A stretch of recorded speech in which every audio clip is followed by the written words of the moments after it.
శంకరాచార్యుల వారు పరదేవత దగ్గరికి వెళ్ళారు, అమ్మవారి దగ్గరికి.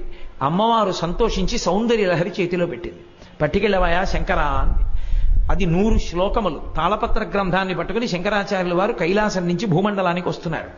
నందీశ్వరుడు చూశాడు. ఇన్నాళ్లు సౌందర్య లహరి ఒక్క కైలాసంలోనే ఉండేది. ఇప్పుడు భూమి మీదకి వెళ్ళిపోతే కైలాసం గౌరవం తగ్గుతుంది, భూమి మీద కూడా సౌందర్య లహరి ఉందని. కాబట్టి ఇది దక్కడానికి వీల్లేదని 2 కొమ్ములతో పరిగెత్తుకొచ్చి శంకరాచార్యుల వారి చేతిలో ఉన్న పుస్తకంలోని తాళపత్ర గ్రంథాల్లో కొన్ని తాళపత్రాలు లాగేశాడు. మిగిలినవి శంకరుల చేతిలో ఉండిపోయాయి. 59 శ్లోకాలు ఉన్న తాళపత్రాలు వెళ్ళిపోయాయి, 41 ఉండిపోయాయి. శంకరుడు కించిత్ బాధపడ్డారు, అమ్మ ఇచ్చిన దాంట్లో కొంత భాగం పోయింది. అప్పుడు అశరీరవాణిగా అమ్మవారు పలికింది, శంకరా, నందీశ్వరుడి చేత ఎందుకు తీయించేశానో తెలుసా? నువ్వు అపరశంకరుడివి, నువ్వు ఈ సౌందర్యలహరి శ్లోకాలు పూర్తి చెయ్యండి. వెంటనే శంకరాచార్యుల వారు ఆ నందీశ్వరుడు తీసేసుకున్న 59 శ్లోకాలు తాను పూరించేశాడు.